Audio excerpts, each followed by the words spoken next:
Hey everybody, Hoosier Jedi here with another review for you. This time talking about episode 16 of season 3 of The Walking Dead called Welcome to the Tombs. This is it, our big season 3 finale, and overall I have to say I'm pretty satisfied with most of what's going on in this episode. The only really kind of major thing that I have going on with this episode is I was expecting something a little bit more world shattering, a little bit more apocalyptic. I guess I just had too much of how things went down when at the big prison confrontation in the comics, and I don't want to spoil that for anybody who's not had the chance to read that yet. Just let me reiterate once again that the prison storyline is actually my favorite storyline from the Walking Dead comics, and it ends in a spectacular and delightfully brutal fashion. And we do get to see some shades of that when the governor and his goons roll up to the prison, firing off guns from the from the National Guard, blowing up the guard towers. I mean, it's just wow. The governor is not dicking around. This is full-on military assault. And like I said, I really did enjoy that. That was really well done, and it was just fun to watch those guys just mow through the zombies, being very formidable, very badass. And of course we're all just sitting there wondering, like, what in the world are Rick and the gang going to be able to do against guys like this? And it kind of just goes to show you just how far gone the governor is that he insists on going down into the tombs to hunt down the folks, Rick and the crew, even though he could basically just sort of kind of walk out of there and essentially claim victory. But of course the governor is a complete and utter nutcase, and he's not going to have any of that. He's not going to be happy until he has personally killed Rick and everybody else there. So of course this leads into a big fight with the zombies, and this allows our heroes to spring the trap and scare off a bunch of the governor's goons.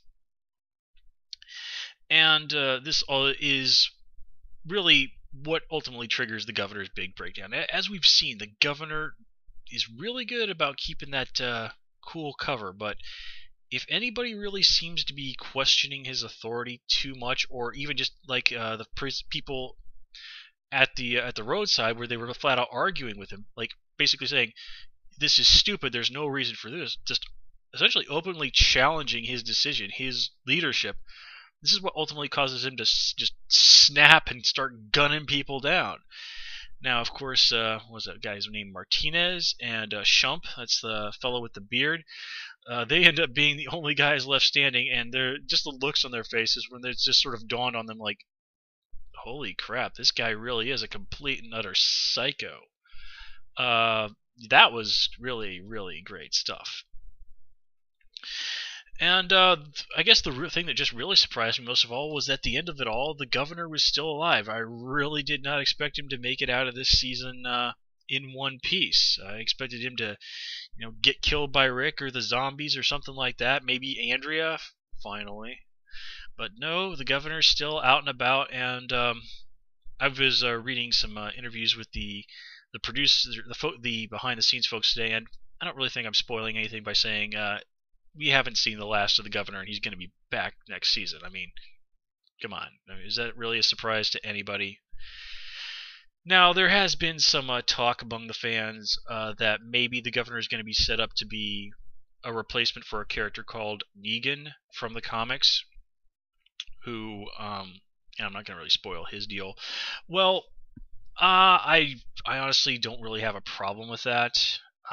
Just necessity is going to demand that they probably keep things firmly rooted in Georgia, and the stuff with Negan actually happens significantly further away from that. Again, I don't really want to spoil stuff from the comics, but I think we're really hitting the point where the show is more building on its own mythology, going off in its own direction.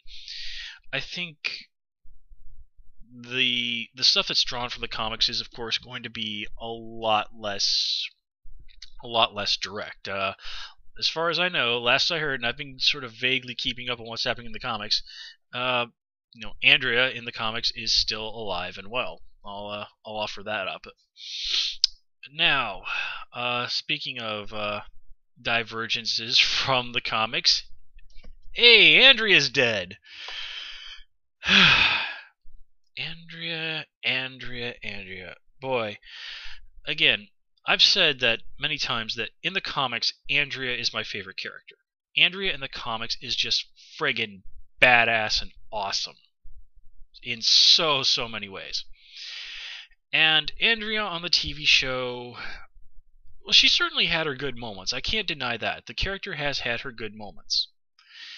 And I don't hold any of this against Laurie Holden. I actually think that a lot of people have really unfairly been taking their frustration with what's going out on Andrea as a character out on her as the actress. And that is totally unfair, in my opinion. If anything, I mean, really, I don't have any problems with Laurie Holden's performance. She can only really work with what's in the script. And really, it's the scripts, it's the story, it's the writing that, to me, is really letting Andrea as a character down. But, I've complained about this enough, so let's just kind of get into what happens to Andrea here at the end.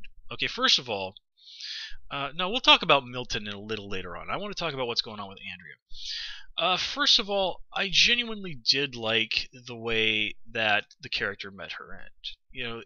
Having Andrea be a victim, ultimately, of the governor is, I think, analogous to a lot of the characters who did die in the comics at the hands of the governor, and some other bad stuff that the governor did.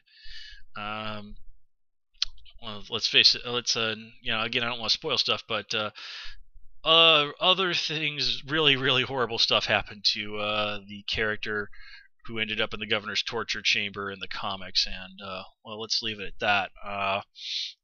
But again, this was appropriately horrible and sadistic of the governor, and I do like that they at least let Andrea kill herself.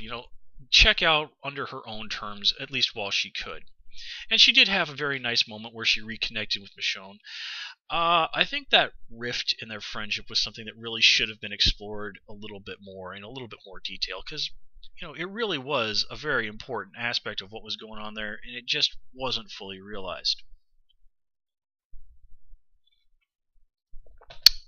Delicious strawberry smoothie. Now, I also have to say that when Andrea was trying to get out of that chair, knowing that Milton was going to rise up as a zombie at any moment, that was cool. That was appropriate. That was really genuinely scary. The sort of thing that you really should have in a show like this. And okay, let's get to Andrea's kind of big speech there at the very end, where she's talking about, I just didn't want anybody else to die. Now with this speech, exactly what the writers have been doing with Andrea this season suddenly falls into place. It suddenly makes sense. It was all leading to this moment. And it could have worked. It could have worked if they'd done some things differently this season. I mean, I'd really have to rattle off a laundry list of what they could have had to have done differently to make that work, and I don't think either. I don't think I want to sit here and do that, and I don't think you want to sit here and listen to me do that. We've probably all have our opinions on the missteps with Andrea's character this season, so let's leave it at that. It's just, this really could have been that moment that really crystallized her hesitation, and it didn't work. Instead, it just sort of, well, really comes more across as self-justification. I mean, respecting life and all that is all well and good, but in the world of The Walking Dead, it's also becoming something of a luxury, and this was certainly not something that they could really afford, and especially not in the case of the governor. I mean, how many different opportunities did Andrea have to kill this guy? At least 2, and she just didn't take them? And now, because of her inactions, how many people are dead? I mean, if you sit down and do the math, about 1/3 of Woodbury is dead. really, they started off. They even said early on in the episode there was about 70 people, and it spelled out quite clearly that about 20. The governor killed about 22 people. The walkers killed another 8 guys. The governor again spells that out. That's about 30 people right there. So again, add up all the other people who died. I mean, really, like at least a third of Woodbury, almost a third of Woodbury died in this episode. Never mind all the people who died before. So really, the folks that we see at the prison at coming in from Woodbury to the prison at the end, it's really actually pretty believable in terms of numbers. But we'll talk some more about that in a little while. I briefly want to discuss Milton. Milton is a character I actually like quite a bit. He really just sort of started off as the governor's little science toady, and over time he really evolved into a very interesting character. You really felt bad that Milton didn't get found by Rick in the group. He really would have been better off with them. And at the end of the day, Milton was a genuinely good person. He was somebody who grew as a character. He found his courage. He found his bravery. And when confronted with the choice of do evil or die, well, Milton fought back and ultimately was killed for it. And it was really nice and enjoyable. Certainly not happy, but just in terms of storytelling, to see him, there struggling to hold on to life as hard as he could, making it perfectly clear to Andrea that as soon as she got loose, that she had to drive something sharp through his brain. Milton really did the self-sacrifice thing as best he could in a way that was interesting and moved the story forward. At the end of the day, good character, Milton. He'll be missed. We also have to take a moment to give a little bit of nod to Tyrese. He and his sister are shaping up to be reasonably good characters. Still haven't quite got the degree of spotlight that I think they need, but I'm sure that's what's going to be happening in season 4. Now that he and his sister are officially a part of the group at the prison, some interesting stuff probably going to be happening there. But I did like how he is able to once again stand up to the governor and do so successfully. I mean, the governor even thanks him, and I actually think he was genuinely grateful. That it does make sense that somebody should stay behind and guard the civvies and the people who are helpless. Maybe just that one little tiny shred of decency still left in the governor kind of coming through there. Or maybe the governor was just BSing and trying to save face in a situation like that. It is the kind of thing that he does. But anyway, Tyrese I expect to be a very interesting addition to the cast next season. Let me see here. Alan got off this episode. Not sorry to see him go. Also, did anybody else notice that it seemed like we heard a rather familiar piece of music from this episode? Yeah, from when the guys went to rescue the crew at Woodbury. Again, that music comes back. Bear McCreary, of course, a fellow of Battlestar Galactica fame, doing the music here. I was rather critical of this music the last time we heard it. Here, I think it works in a much more effective way, so I'm still not 100% sold on it, but I think it was better utilized here. Let me see here. A couple things.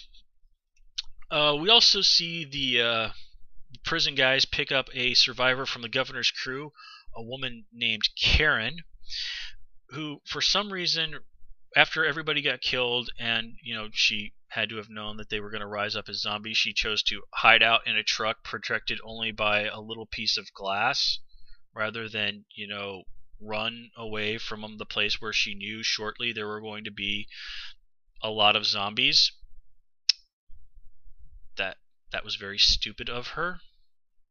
And really, I mean, it just was sort of Deus Ex Machina so that Rick could have somebody from Woodbury to vouch for him so that Tyrese would trust him and could explain to him in a way that he would believe what the governor had done. I mean, really, there is no other reason for that. And speaking of... boy, that's good smoothie. Has anybody else noticed that the resurrections on this show have become much, much more rapid than they were in the first season. I even remember the guy at the CDC even saying that it can take, people can resurrect between like something like what 3 minutes to 8 hours after they died. Like Andrea's sister, she died during the night and didn't resurrect until morning. Here, it's gotten to the point where if somebody dies, it seems like within a couple of minutes they're going to resurrect. And that's just not in keeping with what has been established before, and frankly, it's getting a little annoying. Now you can make the case that yes, there probably would be some people who would resurrect fairly quickly. But there would also be people who would not resurrect for hours. And here it is, everybody seems to resurrect within a couple of minutes. And yeah, I know I'm repeating myself here, but that's getting kind of ridiculous. Now, granted, I suppose you could also say, well, maybe whatever it is that causes this, the virus, for lack of a better term, has accelerated or whatever, so while it might have started off as people resurrecting after a longer period of time at the beginning, it's now been over a year since this whole thing happened, so maybe now it happens faster. Okay, that certainly is plausible, but I don't expect them to dig up yet another scientist who's still roaming around, but just having somebody make this observation is all that would really be required to make this believable. And, the show has not done that. And I know I'm being really nitpicky here, but what can I say? That's how I feel about that particular aspect. So, let's see. Is there anything else? Oh, yes. The late, great Merle Dixon, nobody really was going to miss Merle that awful much except Daryl. And we don't really see anything really in regards to that from last episode, except for that very brief conversation that Daryl has with Karen. And then it's on to the big battle with the governor, which I suppose is alright. Daryl's really not the sort of guy who sits around crying into his milk over stuff like that. But given just how big a thing it was, like the Dixon brothers wanting to find each other and be together again, I think that needed a little bit more than a brief conversation with Carol. Maybe they'll be able to deal with that sometime next season. If they don't, I really think they're not doing Daryl's character right there. And before I go, I just want to share with you something that actually occurred to me while I was thinking about this episode today. Is it just me, or does the girl that plays Beth look kind of like a really, really decent bit like Evanna Lynch from the Harry Potter movies? The girl who plays Luna Lovegood? I mean, there are obviously differences, but there's certainly some really noticeable physical similarities between the two. I just could not help but that just dawned on me for some reason today. It's like, oh yeah, they do kind of look alike, don't they?